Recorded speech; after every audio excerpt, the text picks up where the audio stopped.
Hello guys, আসসালামু আলাইকুম। আমি আজকে একটা বিষয় নিয়ে আপনাদের সামনে কথা বলার জন্য আসছি। এই মুহূর্তে আমি আছি আমাদের প্রাণের ঢাকা শহর, রাজধানী শহরে। দেখেন, যত দূর চোখ যায় শুধু বিল্ডিং আর বিল্ডিং, উঁচু নিচু, শুধু দালান কোঠা, বিল্ডিং আর বিল্ডিং।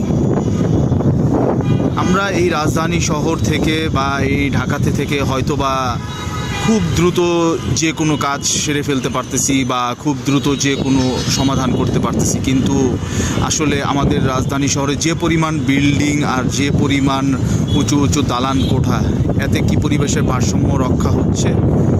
দেখেন, শুধু বিল্ডিং আর বিল্ডিং, কোনো গাছপালা কোনো কিছু নেই। যতটুকু জায়গা বাকি ছিল তাতে দেখেন নতুন নতুন করে আরও বিল্ডিং উঠতেছে।